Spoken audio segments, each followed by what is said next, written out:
book, Make Every Moment More. Here's how things look going into Week 7, courtesy of our friend Pete Prisco. Don't look at the top 5. They're all the same. Chiefs and Vikings, the 2 undefeated teams left. Our biggest movers this week include the Chargers, who go up 6 spots after a big win over the Broncos. Meanwhile, my Cowboys plummeting 8 spots to number 17. Yikes. I mentioned the Jets before the break. They are number 19 on this list. Devontae Adams going to have some work to do to get through and raise those rankings for the Jets. Back here on our CBS Sports HQ studios, Haley Sutton, happy to be joined by Kyle Long and the creator of the Power Rankings, our Pete Prisco. Pete, let's talk about those top 5 first. They all stayed the same this week. You got the Chiefs, Vikings, Texans, Lions, and Ravens. What sets those 5 teams apart from the rest? Well, I think a lot of different things. I mean, if you look at the Vikings, it's their defense, but they've also had some good offensive performances from Sam Darnold. You look at the Chiefs, it's their defense, but we know Patrick Mahomes can get it going. You look at the Lions, they're great offensively. Their defense is getting better. So I think it's a variety of things. But we're going to have some change up there because you have teams playing each other this week. I mean, you have the Lions and Vikings play each other. The 49ers, who are home, will play a rematch in the Super Bowl against the Chiefs, who are the #1 team. So we could have some real movement at the top of the power rankings coming up. But I think for right now, I think these are the class teams of the league. And the Ravens are 4-2. Somehow they're going to look back on their season and say, how the hell did we lose to Gardner Minshew? No, but okay, the Chiefs, okay, but Gardner Minshew, you lost to a guy who was benched at your place. They're still a really good team, and I think they're only getting better. So those are the clear top 5 in my book. Kyle, of these 5, which team do you like the best? The Lions. Ooh, okay. I love the Detroit Lions. Even without Hutchinson. I love the Detroit Lions, and I think Aaron Glenn is going to have to get creative. To your point, Aiden Hutchinson has been a world beater at the defensive end position. The things he does for that defense, he epitomizes what Dan Campbell wants out of a football player. But I think that this team can draw inspiration and look to Aiden Hutchinson during this time and be like, we got you, dude. You know, you got us to this point as a defense. Coach Glenn is going to find a way to create pressure from the 2nd level, 3rd level. He's going to get creative. I love the offense. I think they stay on schedule with David Montgomery and Jahmyr Gibbs. Nobody does the ground game like Detroit. Ben Johnson, probably the best coordinator in football. I know there's a lot of great ones out there. He's great. I'm willing to stand on business for Ben Johnson. I think he could be a hire immediately for some of these teams that need offense. Jacksonville needs a lot, dude. Yeah. Jacksonville needs a lot. But I think the Lions are scary. I think they can beat people up physically. Nobody wants to go play that team for 4 quarters. I worry about their defense, though. No Hutchinson. Davenport hasn't been there. Who's going to rush the passer? And more than that, even when they had Hutchinson, they were giving up a lot of big plays in the secondary. They're going to have to win a lot of shootouts. Now, they're more than capable because that offense is really good, and they don't play a lot of outside games, so they're more than capable of doing that, but they're going to have to score a ton of points. Lions, number 4 on Pete's list. Let's go just outside the top 5. That's where we find the Packers and Jordan Love. They have really been on the rise since getting their quarterback back, I believe. They've won quite a few games since that loss to Brazil. I thought this was interesting, too, Pete. They had a season high in points scored. They also had 3 takeaways, so they're getting it done in all phases of the game. What impresses you the most, though, about this Packers team? Jordan Love has become a Jordan Love again. It took him a little while. He didn't look the same. He was a little rusty. It took him a while the first game to get back and maybe start looking like himself, and he still didn't look all the way back. This past week he did. I think he sat in there, he made the throws. They're really good on the offensive line, and I think you combine that with all those receivers. Having Watson healthy is such an important part of their offense. You know, we always talk about they don't have a #1 wide receiver. Jaden Reed's really good. Dobbs did some good things. And remember, he was suspended for conduct detrimental to the team because he didn't show up to practice.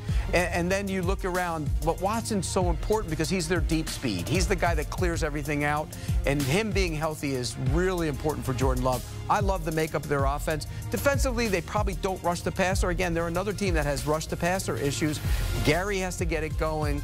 Having Alexander in lineup's big, but this is a good, talented team. Yeah, Jordan Love's healthy. This looks like the guy that has, starting to prove himself as a dude who has earned his money and is worth it.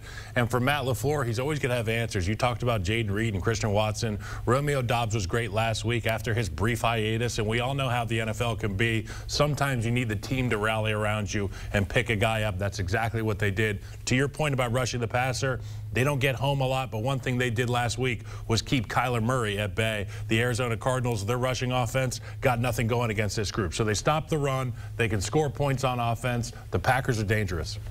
Do you, real quick before we move on, I know you like them as Super Bowl. I'm sticking with it. You're sticking with them? Sticking with it. Great, there we go. They are number 6. And they I picked them to win the Super Bowl. Okay. Yeah.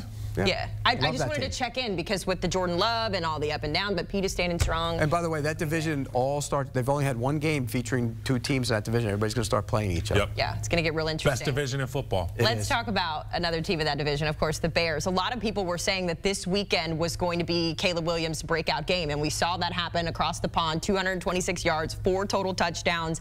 So Pete, is obviously elevating, but what is the rest of the team doing right now to help them be successful? Well, I think they're running the ball. In the last couple of weeks, that's, DeAndre Swift has got the running game going, and I think that's important for them because it takes the pressure off the quarterback. Defensively, we know they're going to be good. They were missing guys last week and still played well on that side of the ball. Here's the thing, when you watch Caleb Williams, and I watched the tape this past week, he makes so many plays outside of the structure of the offense that if you look at it, and I'll give you an example, he scrambled on a play, hit Komet, who was a release late. Scramble right, throw left. And had a big play for him, and it was an accident because he had a Dunze in the middle of the field. He's staring at him, and he doesn't throw it. He's wide open. When I grade that play as a guy who watches a lot of tape and watches quarterbacks, I say that's a negative. But he turned it into a positive because that's what he can do. And I think he's getting better at the little things where he will make that throw maybe in a week or 2 to a Dunze in the middle of the field. So I love where they're going. I thought they might be a year away from being a playoff team. I might be wrong about that because I think that defense and the fact that he can create out of structure will carry them. Yeah, and their offensive coordinator, Shane Waldron, he has taken some grief early in the season, but he turned it around for this Bears team. I thought they were a little bit too cute. I likened it to, they were going with the Zyn-style offense, which is like the nicotine pouches, and they've gone long cut here recently. The more cowboy, throw a big dip in, line it up in the dot, and go run that thing, pound it in there. They got Pryor in at right guard about 3 weeks ago next to Darnell right now. Those double teams are starting to come to fruition. You're seeing that offense be able to run the football, particularly in short yardage. It's kind of matching the identity of that defense. They're going to smash mouth a little bit. And Caleb Williams, a lot is off his plate, and now he gets to go play. 4 touchdowns last week. What the hell is going to happen after his bye week? I know, and I was going to say, after the bye, it's him versus Jaden Daniels. Yeah, it's going to be fun. Now, we have to temper a little bit because Jacksonville's the worst pass defense in the NFL.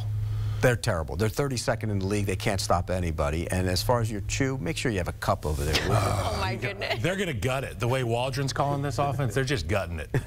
All right, let's move on and talk about the number 14 team on Pete's list. That is the LA Chargers. They gutted out that win against the Broncos. We're glad that Jim Harbaugh, by the way, is okay. Had a medical scare on the sidelines, but he is doing good. And Mr. Positivity as always. So from Mr. Positivity to our Mr. Positivity, Pete, what do you like about the Chargers? They're tough. They're physical. There's certain teams you look around this league and you say, they're not as tough as you'd like them to be. You're never going to say that about a Jim Harbaugh team. You're never going to say that about this Chargers version.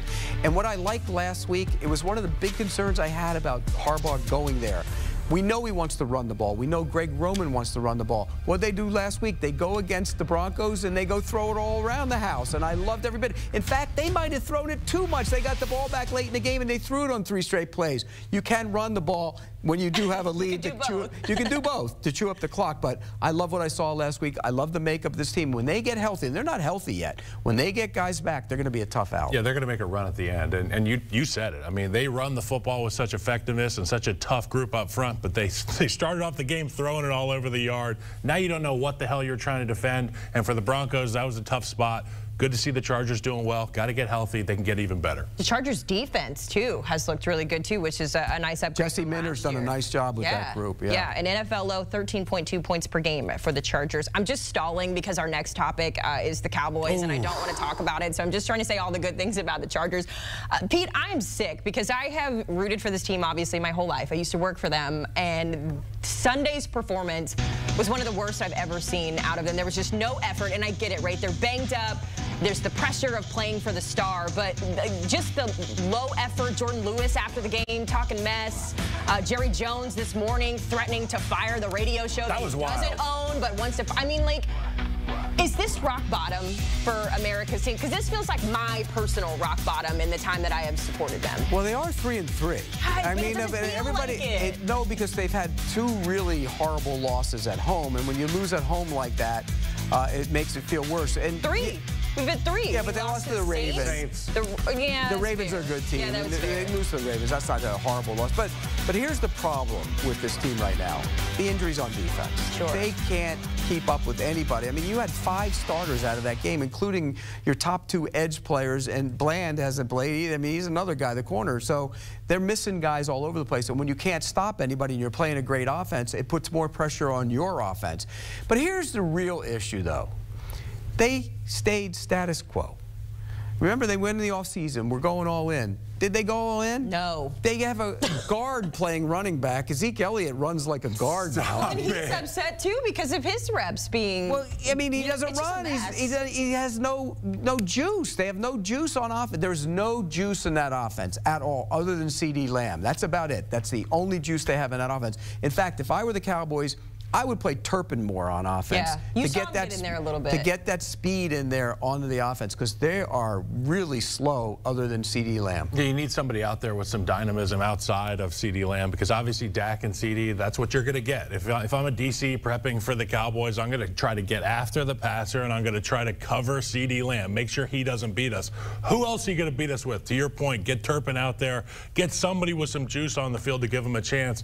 But it's the halftime deficit. That's the graphic that we were just looking at. They're getting their asses kicked in the first half. Yeah. This Cowboys team, they're lining up at the line of scrimmage, and they're getting beat in the first half of football games. You don't get into an advantageous situation in the second half, then you got to throw it all around. That's when those red zone turnovers happen. That's when bad ball happens. And for the Cowboys, it's week in, week out now. Well, look at the bright side. You have a bye week this week, so you're not going to lose. And then we get to come back and lose get the 49ers. The schedule gets really ramped up in the next round. I mean, they have problems. Look, Jerry Jones doesn't make moves during the season usually, but if this thing goes really bad, I'd be surprised if he didn't. We got to go to break because I don't have time to express my emotions with this team. They have been driving me crazy in 2024. But this has been a fun addition to the 2024 podcast slate. Pushing the pile with our own Kyle Long here. I know you guys had an episode earlier with Pete Prisco reacting to some of the news, so make sure you listen in wherever you get your podcasts. Well, it was a good night of sports in the Empire State, and the Yankees making it a little better. They start off the AL